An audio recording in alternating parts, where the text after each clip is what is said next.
C'était quoi ça?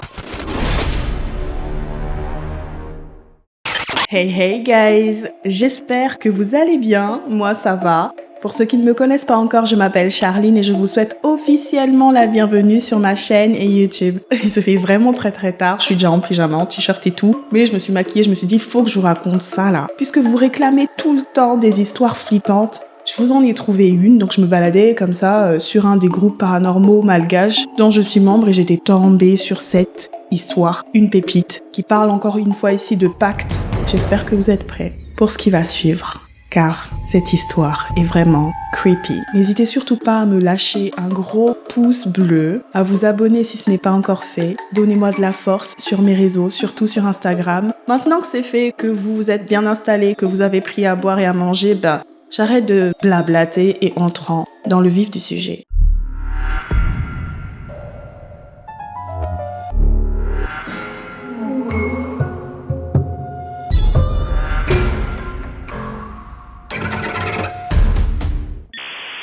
Écoutez-moi, écoutez tous. Donc, cette histoire s'est passée à Madagascar, dans la région de Bungulava. Je fais partie d'une fratrie de 3 enfants et je suis le cadet. À l'époque où cette histoire s'est passée, j'avais 16 ans, mais j'étais déjà assez mature pour mon âge. Je peux vous dire que à partir de mes 16 ans, j'étais un adolescent assez audacieux. Je repoussais toujours mes limites, je testais toujours de nouvelles choses. Je tiens à préciser également que ma famille et moi-même habitions à la campagne.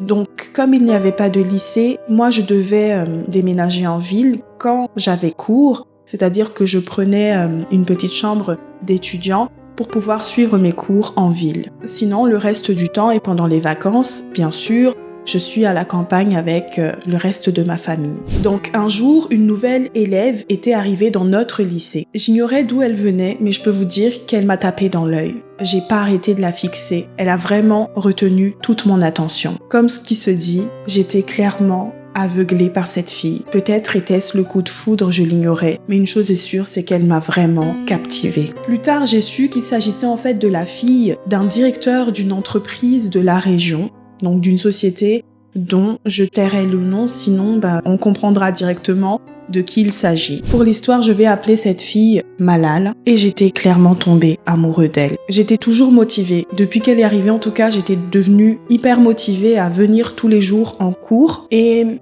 même quand on n'avait pas cours et qu'on avait des vacances, je trouvais des prétextes pour pouvoir rester en ville, pour seulement la croiser.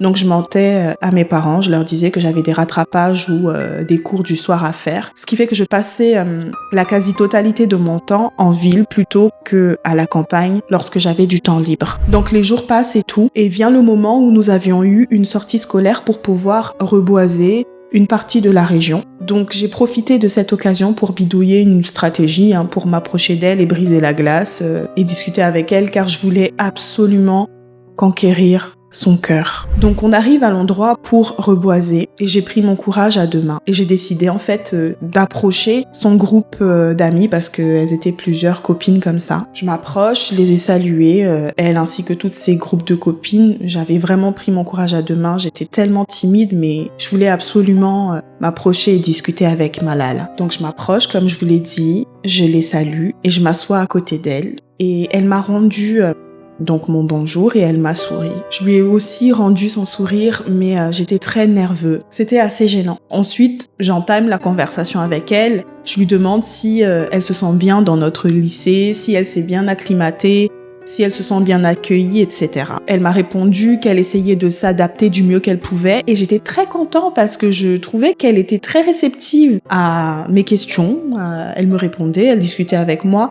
Donc j'avais, un peu de courage, j'avais de l'assurance, je me suis dit que c'est bon, il y a quelque chose, si elle me répond, c'est qu'il y a quelque chose, vous voyez. Donc le reste de la journée se passe, on fait le reboisement, on mange ensemble et tout. Et vient le moment de rentrer, je l'ai suivie, en fait j'ai couru pour la rattraper avant de monter dans le bus, pour pouvoir parler seule à seule avec elle, pour pouvoir lui déclarer ma flamme. Et c'était à cet instant-là que malheureusement, elle a réduit mon cœur en miettes, elle m'a carrément brisé le cœur. En gros, je lui ai déclaré ma flamme, mais elle m'a directement répondu non, mais un gros non. Elle ne voulait même pas entendre ce que j'avais à lui dire pour argumenter mes sentiments, etc.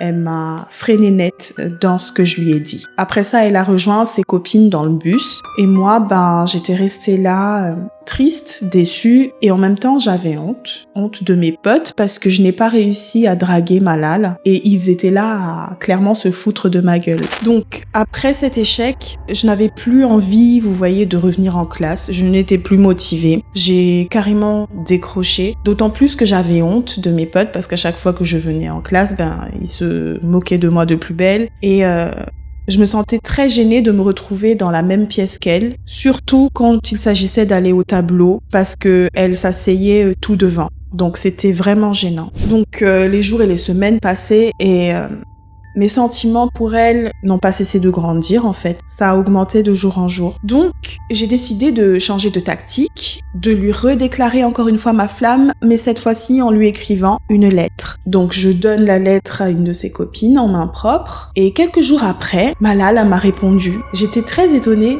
mais j'étais tellement heureux parce qu'elle m'a répondu. Et dans cette lettre, elle disait qu'elle m'aimait également et qu'elle voulait aussi sortir avec moi, mais qu'elle avait honte de m'avouer en face à face, en fait, ses sentiments pour moi. Donc en lisant ces mots, comment vous dire que mon cœur battait la chamade et je me suis dit que j'allais enfin sortir avec l'élu de mon cœur. Mais hélas, mon bonheur fut de courte durée, car j'ai découvert que cette lettre, en fait, ne venait pas du tout de Malal. Ce n'est pas elle qui a écrit cette réponse, mais une de ses copines. Et comment vous dire que déjà la première fois, j'étais anéantie, mais là, je l'étais encore plus.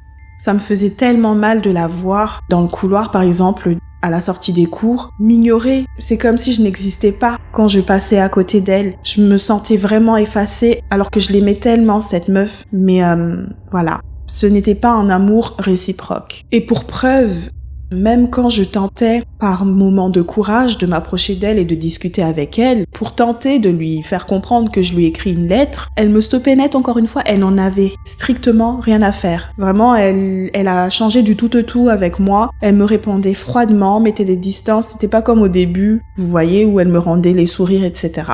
Je tiens à préciser une chose. Je faisais partie, avant l'arrivée de Malal, des meilleurs élèves. Mais depuis tous ces événements, mes résultats et mes performances ont drastiquement changé du tout au tout. Ça a chuté. Je faisais partie presque des derniers en fait. Donc là, si vous voulez, c'est un peu le contexte. Et à partir d'ici, l'histoire commence vraiment. Donc soyez très attentifs. J'étais tellement accablée par ces événements que j'ai décidé de rentrer un moment au village pour me ressourcer, me retrouver avec les miens, avec mes parents et mes frères. Donc quand j'étais arrivée au village, mes parents m'ont bien sûr demandé ce que je faisais là parce qu'ils n'avaient plus l'habitude de me voir souvent au village. Et je leur ai menti comme quoi on nous pressait trop en cours, on ne nous donnait même pas un moment de répit, donc j'avais vraiment besoin de souffler. C'est pour ça que j'étais rentrée. Et donc bien sûr mes parents ils ont accepté, puisque de toute façon, ça fait un moment que je l'ai baratiné.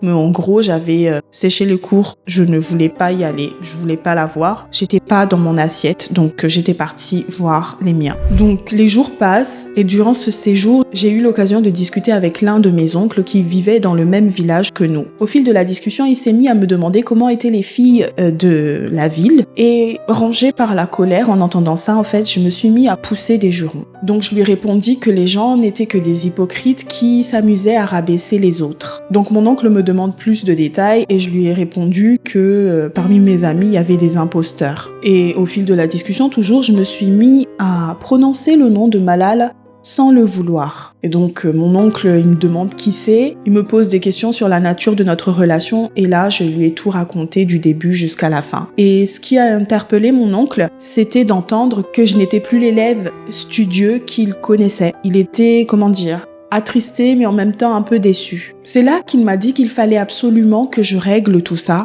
le plus rapidement possible et il m'a parlé d'une vieille dame qu'il connaissait qui pouvait apparemment régler mes problèmes. Donc il m'a recommandé d'aller voir cette vieille dame pour demander conseil afin de régler mes soucis. Sans plus attendre, à peine mon oncle eut fini la discussion que j'ai saisi ma bicyclette et que j'ai accouru pour aller voir la vieille dame. Une fois sur la route, je me suis arrêtée pour demander à des passants où se trouvait sa maison et donc on m'a indiqué et tout et c'était une une petite maison ancestrale, des maisons en terre. Je vous mettrai une photo. Donc c'était une petite maison ancestrale entourée de cactus et il y avait une corne de zébu accrochée à sa porte. Donc j'ai frappé à la porte avant d'entrer chez elle, mais à peine j'ai franchi la porte que j'ai senti des frissons parcourir tout mon corps et aussi effleurer ma nuque. J'avais la tête vraiment, je me sentais vraiment bizarre. Donc la dame, elle me dit avant d'entrer, enlève tes chaussures et laisse-les dehors. Et elle m'a demandé si j'avais mangé du porc. Donc je lui répondis que non. Alors elle m'a demandé la raison de ma présence. Donc j'avais commencé à raconter mes problèmes avec Malal et pendant mon récit,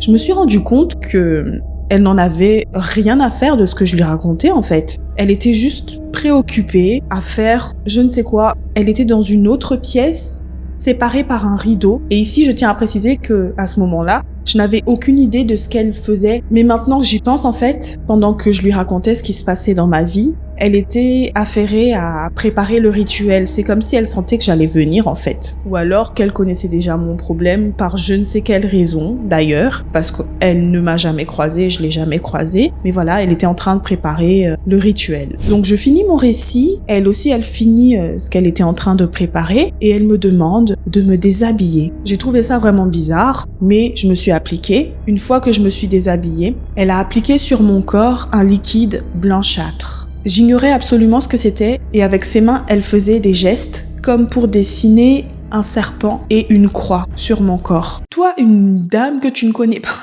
Franchement, petite parenthèse, guys, c'est vraiment chelou. Il y va, il ne la connaît pas, il se déshabille, elle dessine des trucs comme ça et lui trouve ça normal, quoi. Bref, je continue l'histoire. Donc, après avoir dessiné ces signes sur mon corps, elle a ensuite pris quelques bouts de mes cils et de mes cheveux pour les placer dans du potiron. Vous avez bien entendu, du potiron. Et c'est là que j'ai commencé à me méfier car je trouvais qu'elle était vraiment bizarre. Moi, dès le début, déjà tu entres, la dame, elle ne t'écoute pas vraiment. Elle prépare des trucs, elle te demande de te déshabiller. Là, déjà, je trouverais ça chelou. Le gars, il trouve que c'est chelou quand la dame, elle prend des bouts de son corps, quoi. Les cils et les cheveux pour foutre dans du potiron, c'est là que tu trouves ça chelou. Bref, je continue l'histoire. Donc, en voyant ce qu'elle était en train de faire, je lui ai demandé ce qu'elle allait faire avec mes cheveux ainsi que mes cils. Et là, elle me regarde méchamment, elle me dit de me taire, d'arrêter de poser autant de questions, car elle savait très bien ce qu'elle était en train de faire. Mais moi, en fait, je voulais savoir, j'étais tellement curieux que je lui ai demandé si ce qu'elle était en train de faire sur moi allait m'aider à résoudre mon problème. Et là, bien sûr, la vieille dame, elle me répondit que oui. Si je suivais à la lettre tout ce qu'elle allait me dire de faire, bien sûr que ça allait résoudre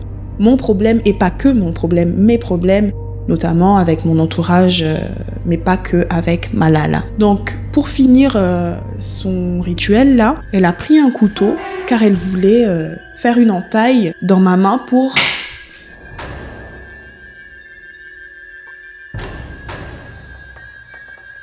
C'était quoi ça? Seigneur, protège-moi. J'ai eu peur. J'arrête les traits d'horreur.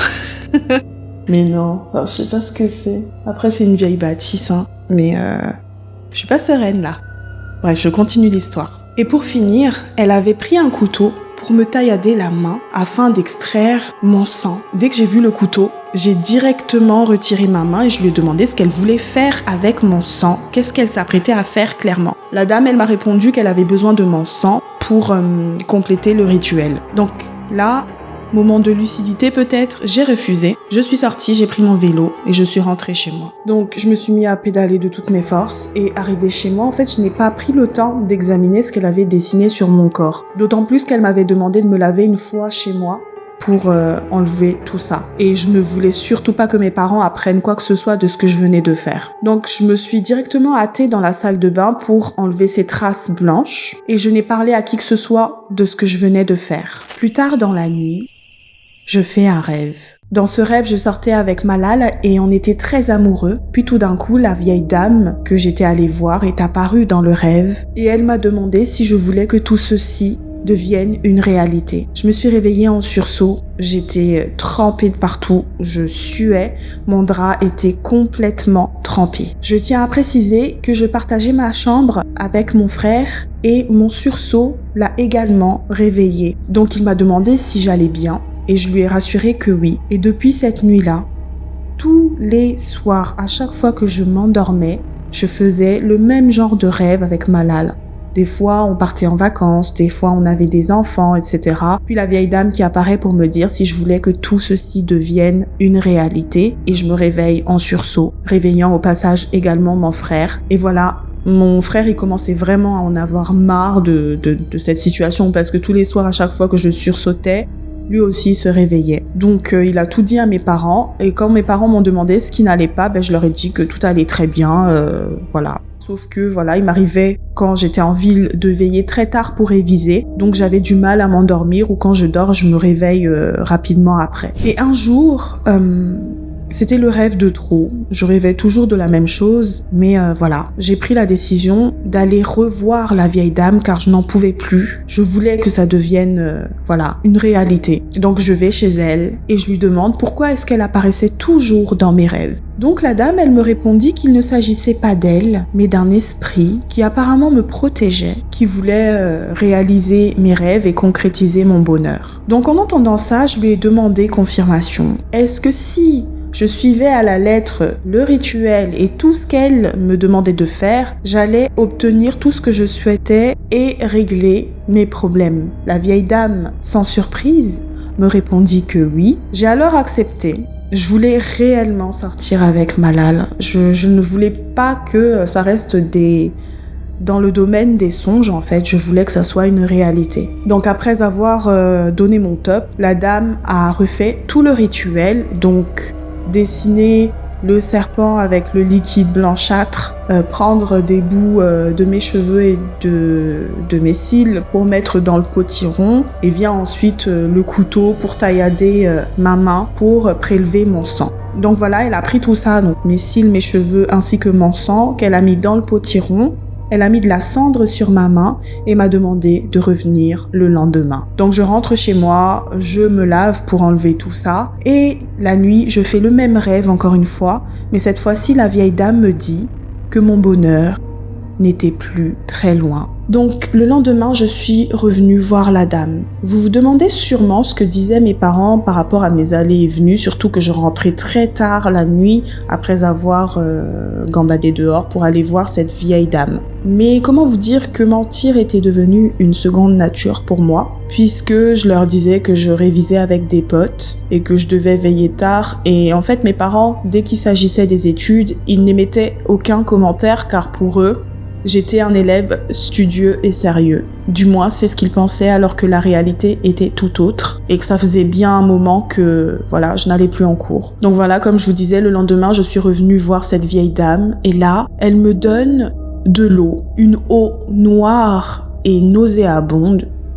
Elle sentait vraiment mauvais cette eau-là et elle m'a demandé de boire cette eau. Au goût, je sentais du fer, donc je pense qu'elle a mélangé du sang avec d'autres choses dans cette eau noire nauséabonde. Après avoir bu cette eau, elle a par la suite versé le reste sur ma tête et le reste de mon corps. Elle m'a également donné des poudres enveloppées dans une feuille de plante ainsi qu'un filtre et elle m'a dit de glisser cette poudre enveloppée dans une feuille de plante dans les sacs des personnes qui se moquaient de moi afin qu'elles me respectent et que ça fonctionnait également sur les inconnus. Concernant le filtre qu'elle m'a donné, elle m'a dit qu'il fallait que je me lave les mains, que je m'essuie les mains du coup, avec ce filtre et de tout faire en sorte pour pouvoir toucher Malal après avoir appliqué ce filtre sur mes mains. Donc elle m'a donné tout ça et je suis rentrée chez moi. Je peux vous dire que j'avais très hâte de tester ce qu'elle m'a donné, cette vieille dame, pour voir ce que ça allait faire sur ces personnes qui se sont moquées de moi et sur l'élu de mon cœur, Malal. Après cette visite, à la nuit tombée, j'ai commencé à faire un mauvais rêve. Dans ce rêve, j'ai été traquée par une personne toute de noir vêtue. Elle tenait un sabre à la main et impossible pour moi d'en réchapper. Donc après ça, encore une fois, je me suis réveillée en sursaut et là je me suis dit que c'était peut-être la fatigue ou c'était peut-être dû au fait que je n'avais pas encore appliqué ce que la vieille dame m'avait chargé de faire. Donc je me rendors et le lendemain, j'ai décidé enfin de retourner en ville, de retourner en cours car ça faisait quand même un moment que j'étais pas partie au lycée. Et surtout, je voulais tester ce que cette vieille dame m'a donné, surtout la poudre enveloppée dans cette feuille de plante sur Hans. Il s'agit de la fille à qui j'ai donné la lettre pour Malal et qui a répondu à sa place. Donc j'arrive au lycée et j'aperçois Inde et je me suis rapprochée d'elle et j'ai fait mine de lui emprunter un cahier pour rattraper mon absence. Donc elle a accepté, elle me tend son cahier et tout et j'ai vérifié autour de moi pour être sûre que personne dans la classe était en train de m'observer avant de saupoudrer un peu de cette poudre noire entre les pages du cahier de Inde avant de lui rendre son cahier. Donc je lui ai rendu son cahier et un peu avant le début des cours, je l'ai vu se lever pour aller aux toilettes. Les minutes passent et le cours commence. Comment vous dire? L'effet de la poudre ne correspondait pas à ce dont j'avais espéré. Ce qui est arrivé à Inde a été vraiment très très étrange. Je ne m'y attendais pas du tout. Donc le cours avait déjà commencé depuis un bon moment quand on a vu Inde entrer dans la classe, tout affolée, apeurée, en courant. Et donc, elle a appelé à l'aide, elle hurlait et elle disait qu'il y avait quelqu'un qui l'avait enfermée dans les toilettes. Il y avait une personne toute de noir vêtue, une ombre pendue au plafond en train de la regarder. Ouh, creepy! J'en ai la chair de poule. Donc voilà, l'ombre de cette personne était pendue sur le plafond en train de l'observer dans les toilettes. Donc Inde, bien sûr, elle avait eu peur, elle avait crié, elle avait appelé à l'aide, mais c'était comme si personne ne l'avait entendu. Alors que dans les toilettes et surtout dans un lycée, ça résonne, et dans le couloir ça résonne aussi, donc normalement on devrait vous entendre, mais là, personne ne l'a entendu. Elle a tenté d'ouvrir la porte, de secouer pour essayer de s'enfuir, mais elle n'y arrivait pas. Et au final, en fait, elle a poussé la porte de toutes ses forces. Donc, elle a cassé la porte clairement pour pouvoir enfin sortir des toilettes et courir dans la salle de classe pour prévenir tout le monde. À peine elle eut fini sa phrase qu'elle s'était mise à trembler de plus belle, à hurler, à dire que l'ombre de cette personne était là, dans un coin, en train de l'observer. Elle était là, au fond de la classe. Et bien sûr, vous vous doutez bien qu'on a regardé et il n'y avait rien. Rien du tout. Personne n'a vu ce qu'elle semblait voir. Elle était vraiment effrayée, elle n'arrêtait pas de crier, de supplier le prof de renvoyer cette personne car elle la faisait peur et tout. Mais personne ne voyait quoi que ce soit. Et au final, en fait, à cause du choc peut-être et de la peur, elle a fini par perdre connaissance, elle s'est évanouie et on a décidé finalement de l'emmener à l'hôpital pour la soigner. Je suis restée bouche bée en assistant à ce spectacle. Perdue dans mes pensées, je réalisais en fait que c'était moi qui avait fait ça. Je réalisais à peine en fait ce que je venais de faire. Donc je me demandais si c'était réellement dû à la poudre que cette vieille dame m'avait donnée ou si c'était autre chose. Donc finalement le prof il a dû arrêter le cours pour emmener Inde à l'hôpital parce qu'elle avait perdu connaissance. Donc le cours était fini car on n'avait pas de prof et on sort. Donc j'aperçois Malal et je cours vers elle en espérant que ses sentiments à mon égard avaient changé vu ce qui venait de se passer. Mais là, encore une fois, elle m'avait repoussée, elle était méprisante envers moi. Elle m'avait demandé comment est-ce que je pouvais réagir ainsi après ce qui venait d'arriver à sa meilleure amie en fait. Comment est-ce que j'en arrive encore à penser à déclarer ma flamme et tout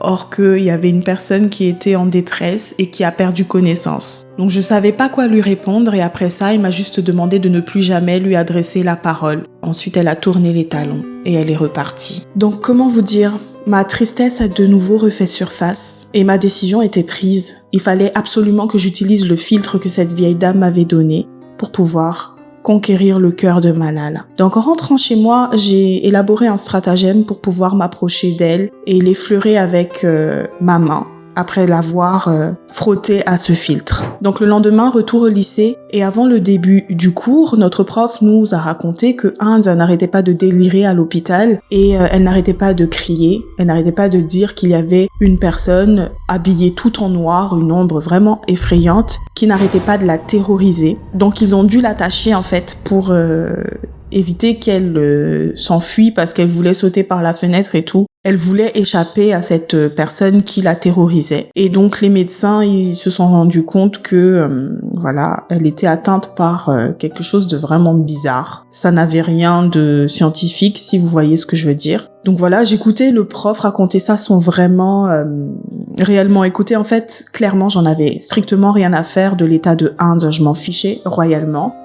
J'en arrivais même à me dire qu'elle méritait un peu ce qui lui arrivait. Moi, tout ce qui importait pour moi, en fait, c'était de parler avec Malal et de réussir à la toucher, en fait. C'est juste ça ce qui m'importait dans ma tête. Rien à faire de ce qui pouvait arriver aux autres. Mais après ça, en fait, j'ai quand même eu des remords. Les remords ont refait surface et je me suis demandé ce que j'avais fait. Est-ce que Inde a mérité vraiment ça et tout? Et est-ce réellement ce que la vieille dame voulait dire par me faire respecter par les personnes qui se moquaient de moi? Mais après mûre réflexion, peut-être étais-je dans le déni, je sais pas, je me suis dit que non, que ce que j'avais glissé dans le cahier de Inde n'aurait pas pu provoquer ce genre de choses, en fait. J'étais, en contradiction avec moi-même, dans le déni, enfin bref. J'étais dans un état assez second, si on peut dire ça comme ça. D'autant plus qu'à ce moment-là, dans ma pensée, je ne pouvais plus revenir en arrière, je ne pouvais plus faire machine arrière. Et de toute façon, Inde m'avait fait du mal, donc quelque part, elle a ramassé la monnaie de sa pièce, j'ai envie de vous dire. Donc pourquoi est-ce que je devrais me soucier de ce qui lui arrivait en fait? Et maintenant que je vous raconte cette histoire, on dirait qu'à l'époque, j'étais comme possédée par un esprit maléfique. J'ai des moments de lucidité où j'ai des remords et tout, mais la seconde d'après, en fait, je me disais que tout le monde méritait ce qui leur arrivait, ou en tout cas je me disais que Inde méritait ce qui lui arrivait. L'heure de la pause arrive et je suis restée dans la salle de classe. J'ai fait mine de griffonner quelque chose sur mon cahier pendant que tout le monde sortait de la classe. J'ai attendu d'être complètement seule pour verser le filtre dans la paume de ma main avant de frotter ma main avec. Ensuite j'étais sortie pour retrouver Malal, je me suis rapprochée d'elle et là je l'ai saluée en lui tendant la main. Donc je lui ai dit salut, elle me demande ce qu'il y avait encore, ce que je voulais encore en fait. Là je lui dis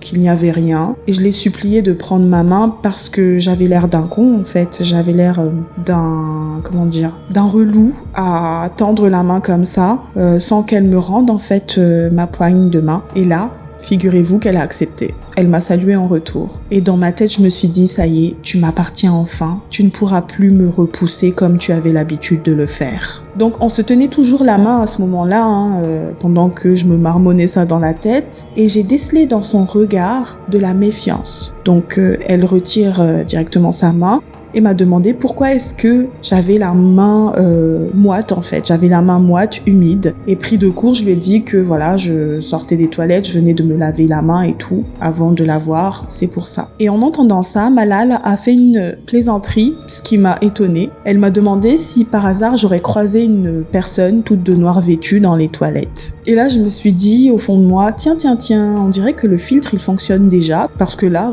elle est en train de faire une petite blague et tout. Enfin, je vais t'avoir, Malala, c'est ce que je me suis dit au fond de moi. Toi, cette femme qui me prenait de haut, maintenant je vais t'avoir. Et là, la sonnerie du lycée m'a sorti de mes pensées et on est retourné en cours. Donc le reste de la journée se passerait bien, je finis les cours, je rentre chez moi, je révise un peu, je me fais à manger et tout, et vient le moment de dormir. Et tard dans la nuit, alors que je dormais, j'avais l'impression que j'étais moi aussi une victime, tout comme Inde. J'ai rêvé de la vieille dame et elle me disait « À partir de ce jour où que tu ailles, tu es à moi et tu ne pourras plus te défaire de moi. » Elle ne ressemblait plus en rien à la vieille dame que j'avais rencontrée au village. Elle était très effrayante. Je me suis réveillée en sursaut. Il était 23h30. Et le fait d'être seule chez moi sans mon petit frère a accentué ma peur. Donc, toute la nuit, je n'ai pas pu bien dormir jusqu'au lendemain matin parce qu'à chaque fois que je fermais les yeux, elle réapparaissait ou alors je faisais d'autres types de cauchemars tout aussi effrayants les uns que les autres. En plus, il faut savoir que mes parents n'étaient pas très pieux. On n'avait pas vraiment une éducation religieuse. Donc même s'il m'arrivait d'accompagner des potes à l'église, je ne connaissais absolument rien à la prière. En gros, je ne faisais que les suivre. Et cette nuit-là, alors que je faisais ces cauchemars-là,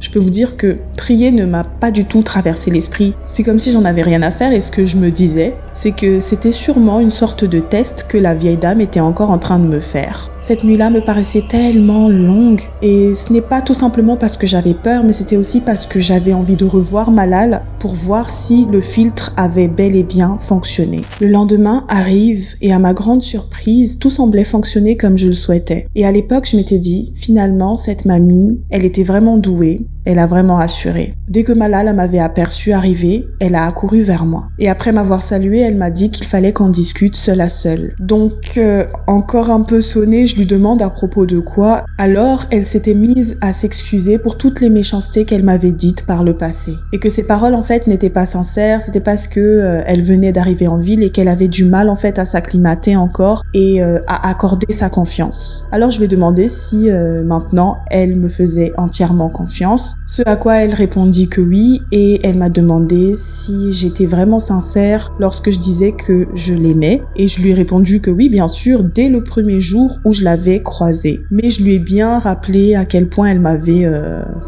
envoyé balader à chaque fois. Donc on a continué à discuter, c'était tellement agréable de la voir sourire et tout, et à la fin de la discussion, on s'était mis d'accord pour enfin sortir ensemble. Et comment vous dire que j'étais tellement heureux qu'elle ait enfin accepté de sortir avec moi. Mais malgré cette parenthèse idyllique, tous les soirs, je faisais maintenant des mauvais rêves. Je faisais tout le temps des cauchemars. Et j'étais convaincue que c'était dû à la fatigue, car depuis qu'on s'était mis ensemble, Malala et moi, je me suis remis à étudier de plus belle, à redevenir vraiment studieux, car il arrivait qu'on révisait tous les deux ensemble, et je voulais aussi lui prouver que je n'étais pas un cancre, mais un crack, que j'étais aussi intelligent comme elle. Un soir, pendant que je révisais, quelqu'un frappa à ma porte. J'ai demandé qui c'était, mais aucune réponse. J'ai alors continué à réviser et quelques minutes après, j'entendis encore une fois frapper à la porte. Je redemande qui c'était et encore une fois, aucune réponse. Pour la troisième fois,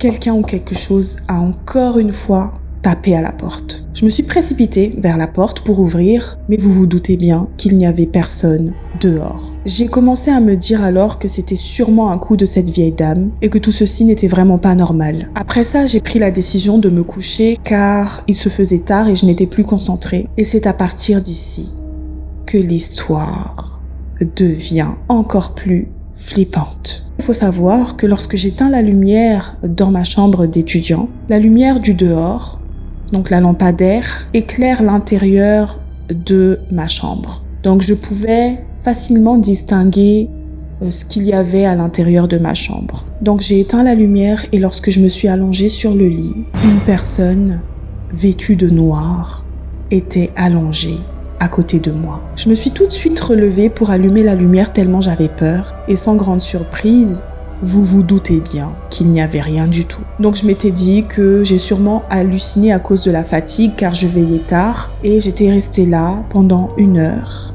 avant d'éteindre de nouveau ma lumière pour essayer de me coucher. Et lorsque je me suis dirigée vers mon lit et que je m'étais assise, cette fois-ci j'ai vu l'ombre en face de mon lit, assise juste en face de moi en me fixant. J'ai eu tellement peur que j'ai encore une fois de plus rallumé la lumière. Et là, rien. Pas de chaise, personne, pas d'ombre, rien. J'étais tellement effrayée que là j'ai pris la décision de quitter chez moi pour aller dormir chez mon voisin. Bien sûr, en arrivant chez lui, en lui disant que j'avais peur, il s'était moqué de moi. Il a insisté pour essayer de savoir ce qui m'est arrivé, mais je voulais rien lui dire et j'ai rien dit en fait. Donc voilà, je dors chez mon voisin. Et le lendemain, lorsque je retourne chez moi, je trouve ma maison sans dessus-dessous. C'était le bordel total. Mes cahiers étaient éparpillés, les assiettes étaient toutes brisées et mes vêtements balancés un peu partout dans la pièce. Donc sur le moment, je me suis dit que c'était peut-être une Pamsalve qui était venue chez moi, donc une sorcière. Mais je n'avais pas trop le temps en fait, d'enquêter sur ce qui arrivait chez moi car il fallait que j'aille en cours. Donc je pars au lycée et une fois sur place, j'aperçois Malala. Je la vois devant moi, l'élu de mon cœur. Vous ne devinerez jamais ce qu'elle m'avait fait ce jour-là. Je vais vous raconter. Donc après l'avoir saluée, je lui ai demandé comment elle allait et tout. Je lui ai demandé si elle avait bien dormi cette nuit, si je lui manquais et tout. Donc j'étais aux petits soins attentifs. Et là, c'était la douche froide. Malala me répondit froidement pourquoi est-ce que je lui demandais ça en fait. Pourquoi est-ce que je lui posais cette question. Donc j'ai trouvé sa réaction vraiment bizarre car ça fait un petit moment que on est ensemble et tout. Mais j'ai pas vraiment voulu m'arrêter dessus et j'ai décidé de lui répondre avec tendresse en lui disant qu'elle était ma bien-aimée, l'élu de mon cœur et tout, et je voulais être sûre que tout allait bien. Mais Malala était toujours très en colère et elle m'a répondu ceci. Quoi ? Alors comme ça, je suis ta bien-aimée ? est-ce que tu t'adresses bien à la bonne personne? Puis elle a tourné les talons et elle est partie. Donc là, j'étais vraiment perdue dans mes pensées. Je ne comprenais pas en fait. Est-ce que j'étais encore en train de faire un mauvais rêve ou était-ce la réalité? Je n'y comprenais plus rien. Et je voulais en avoir le cœur net en fait. Je voulais en avoir le cœur net. Je voulais mieux comprendre. Donc je l'ai rattrapée, je l'ai rejoint.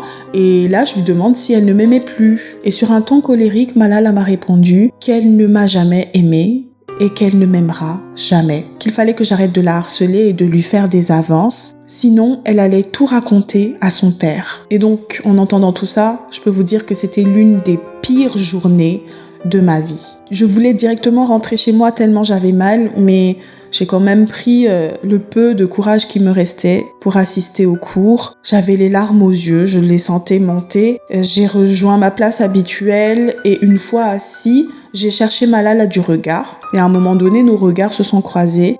Elle était très froide en fait. C'était un regard vraiment méprisant, froid, et voilà, j'étais tellement impuissant, j'avais tellement mal que j'ai décidé de baisser ma tête tout simplement et de pleurer. Et pendant que j'étais en train de pleurer, tout d'un coup, j'entendis une voix. Et cette voix me disait « Ne pleure pas, mon cher ». Au même moment, j'ai senti comme une main me caresser la tête. C'était la voix de la vieille dame. J'ai levé la tête pour voir autour de moi au cas où il y avait la vieille dame, mais il y avait personne. Et tout le monde était préoccupé de toute façon, donc il y avait que moi qui entendais. Et c'est l'arrivée du prof en cours qui m'a ramenée à la réalité en fait. Donc il commença son cours, mais moi je n'arrivais pas du tout à me concentrer. J'étais vraiment complètement ailleurs. J'avais la tête tournée vers la fenêtre qui donnait sur la cour. Et donc voilà, je regardais dans le vide. Et tout d'un coup, j'ai vu passer une ombre par cette fenêtre qui donnait dans la cour du lycée. Au même moment, sans me contrôler, j'ai poussé un jurant tellement j'étais effrayée, j'ai sursauté en fait.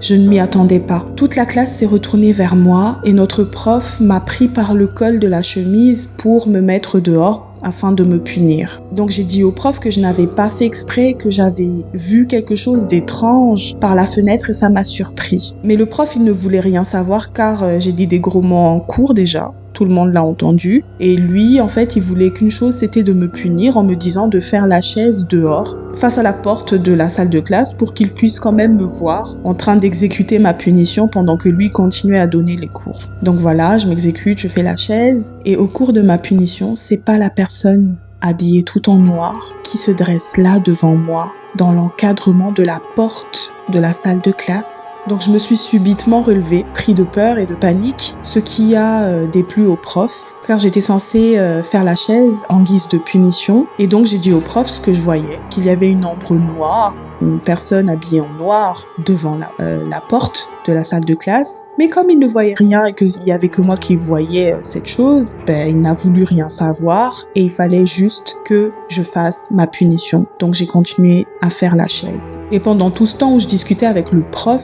cette personne, toute de noir vêtue, observait la scène en rigolant diaboliquement avant d'ajouter ceci. « Tu m'appartiens déjà et tu ne pourras plus jamais te défaire de moi. » Donc visiblement, il n'y avait que moi qui voyais et entendais cette personne. Comment vous dire, je ne comprenais pas du tout ce qui m'arrivait. J'ignorais si j'étais en train de rêver, c'est-à-dire de dormir en étant assis ou debout, ou si je commençais clairement à perdre la tête. Je me suis dit peut-être est-ce lié à un surmenage intellectuel car j'étudiais trop. Tout d'un coup, je me suis rappelé, pendant que je me ressassais tout ça, je me suis rappelé que Inde avait dit en cours avant de finir à l'hôpital qu'elle avait vu une personne habillée tout en noir. Donc persuadée que c'était la vieille dame qui était derrière tout ça, je me suis dit qu'il fallait absolument que je retourne la voir pour tirer tout ça au clair. Donc comment vous dire, en attendant de pouvoir y aller, cette personne habillée en noir, je la voyais tout le temps. Elle me suivait partout, elle me parlait tout le temps, elle m'effrayait tout le temps. Je dirais même que j'avais pris l'habitude de voir cette chose ou cette personne ou je sais pas. Et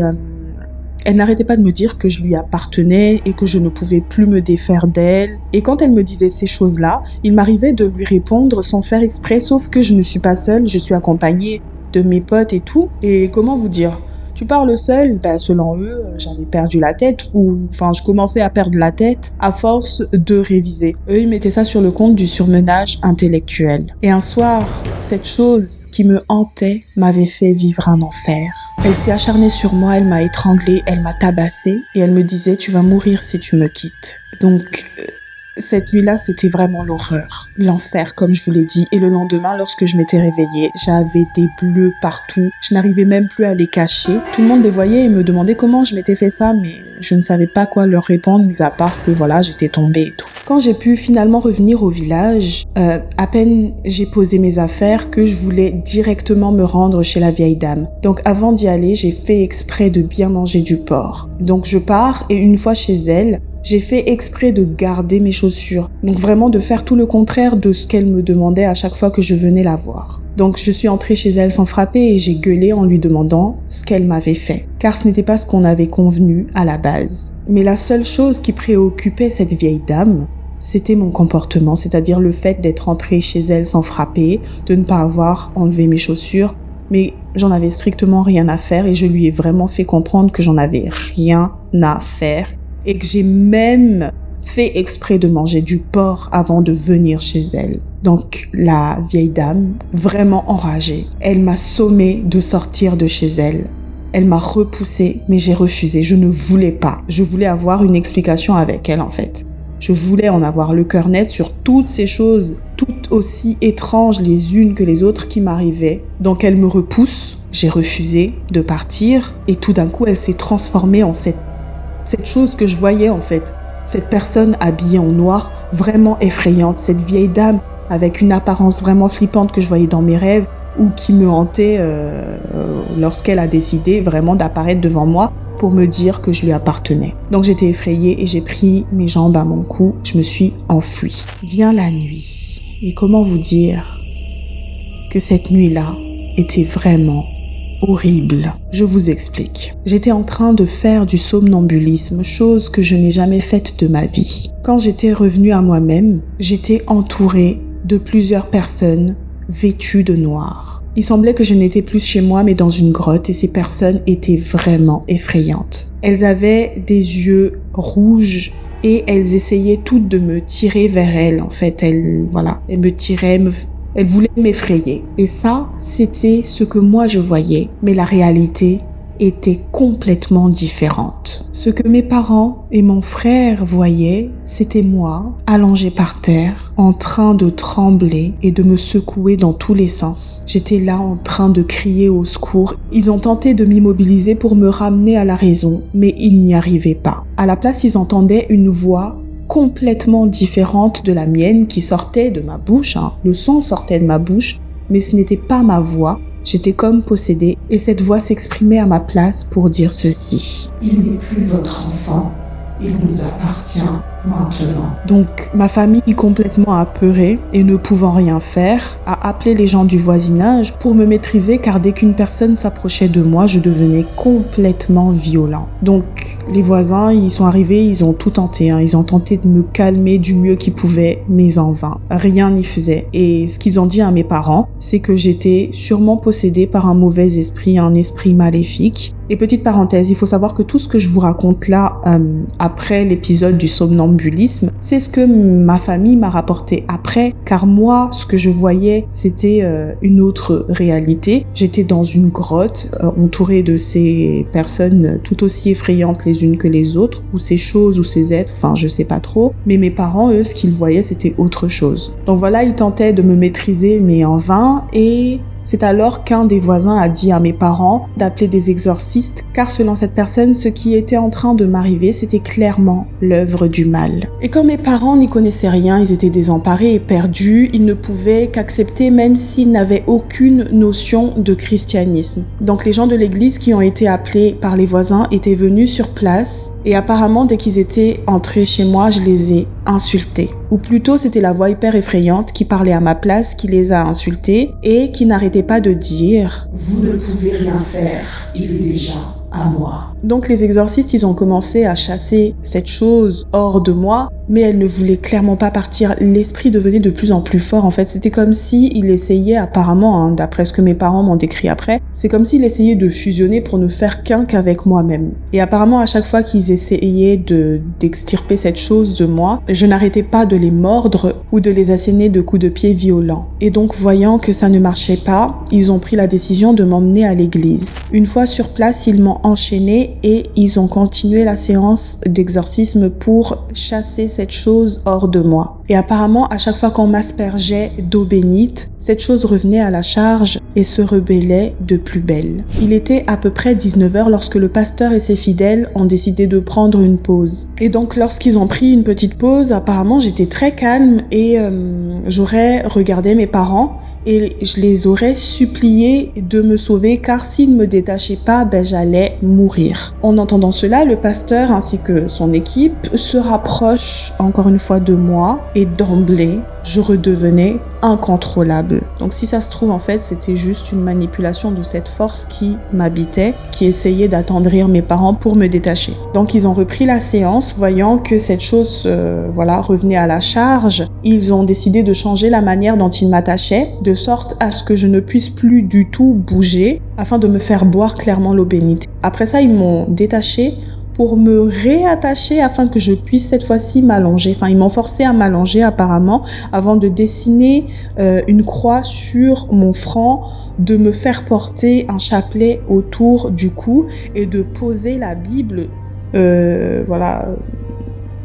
sur ma nuque, derrière, que j'allonge en fait ma tête sur la Bible. Et tout ce que je raconte là, en fait, à partir de ce moment-là, c'était comme si apparemment l'esprit et moi ne faisions plus qu'un. Mes yeux ont commencé à se révulser, ils étaient tout blancs et là ils m'ont encore forcé à boire de l'eau bénite. Et lorsque le pasteur et les exorcistes ont renforcé leur prière, je me suis tout de suite mis à vomir et tout ce que la vieille dame m'a fait ingurgiter, c'est-à-dire l'eau noire et tout là, tout ce qu'elle m'a donné à boire, c'est ressorti. Et après avoir tout vomi, je suis revenue à moi-même. Mais j'étais très fatiguée. Et donc, j'étais sortie d'affaires. Et après s'être rassurée que j'étais sortie d'affaires, mes parents m'ont ramenée à la maison. Et une fois que mon frère ainsi que ma mère eut fini de raconter tout ce que je venais de vous dire, j'ai décidé de tout leur avouer, de A à Z, tout ce qui s'est passé pour que j'en arrive là. Comment vous dire que ma famille était très en colère car